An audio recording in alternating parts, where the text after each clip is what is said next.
Dear students, now we will discuss the another important or forwarded concept known as a subgroup.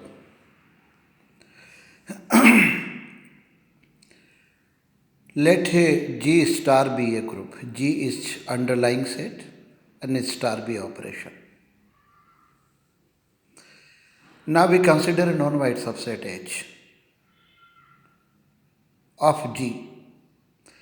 Then H is said to be subgroup of the group G if the following two conditions should be satisfied. First, H is closed for the composition. It means closure property should be satisfied. Second, H is also a group for the composition induced by that of G. It means H star, roughly I can say H star will be also a group. I will later express the concept of induced operation. Now, if these two conditions are satisfied, then you can say a non-white subset will be subgroup of the group G. Every group has at least two subgroups, either set containing identity and itself. These two subgroups of the group G are said to be improper subgroups.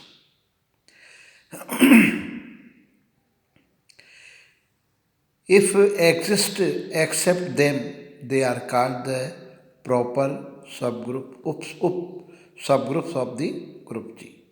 For example, how by which we can understand easily. Q plus is a group. Q is stand for set of rational number plus is operation. Z set of integer is subset of Q. And we know that Z plus is a group also.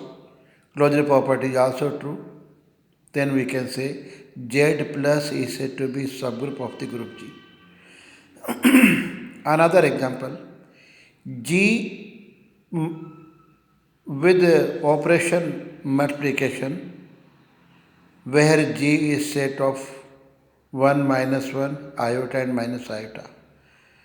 This is a multiplicative group of order 4. Now we consider a set H containing 1 and minus 1. Then we know that H into each group also. Closure property is also true in H. So H into is said to be subgroup of the group G. Now we define what do we mean by complex H. किसी group का complex से क्या मतलब है?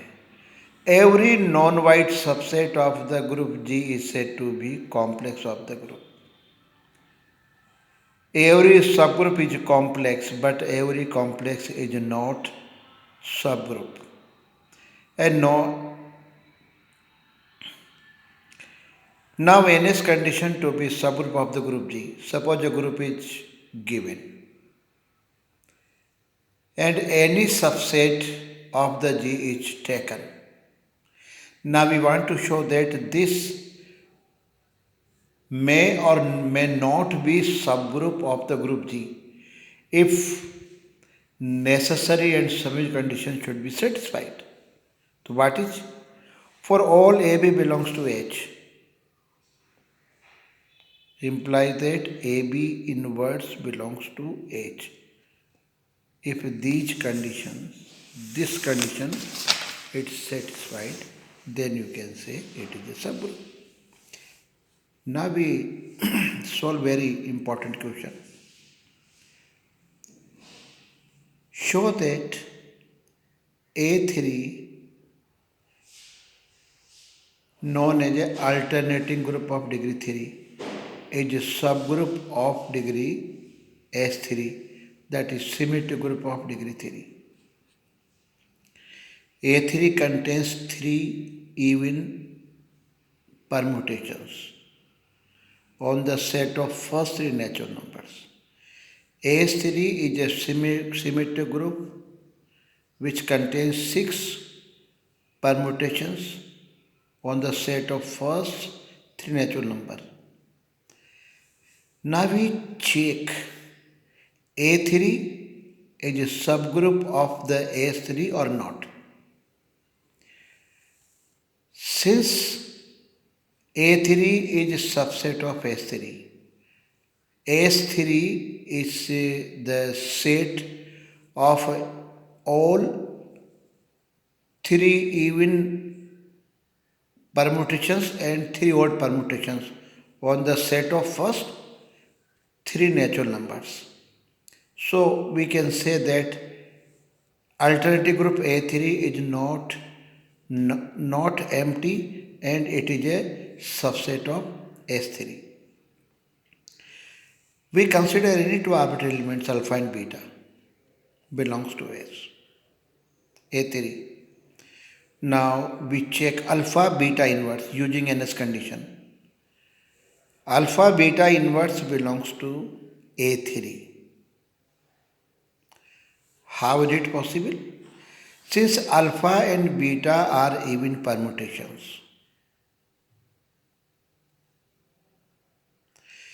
beta is even permutation, so beta inverse is also even permutation, because if a function is 1 1 and on 2 on the set A, then its inverse is also 1 1 and on 2, and it is even also. Hence, alpha into beta inverse is also even permutation, because product of two even permutation is again even permutation. Hence, alpha beta inverse belongs to A2. So by NS condition, we can say that it is a subgroup. Now we solve very important question. Intersection of two subgroups of a group is again a subgroup of the group G. Let G be a group. H1 and H2 are two subgroups of G.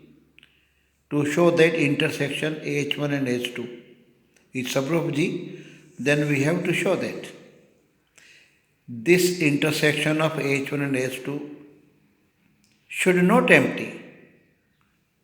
Since identity belongs to H1 as well as H2 also. So this element E, the identity is common between H1 and H2. Hence it is not a non-empty set. Now using NS condition, necessary and sufficient condition, we consider any two elements A and B contained in intersection of H1 and H2. AB belongs to H1 as well as H2 also. AB belongs to H1, so AB inverse belongs to H1 because H1 is subgroup. Similarly, H2 is also subgroup, so AB inverse belongs to H2. So imply that AB inverse belongs to H1 and H2. So we can say that by NS condition, this is the subgroup of the group G. Thank you.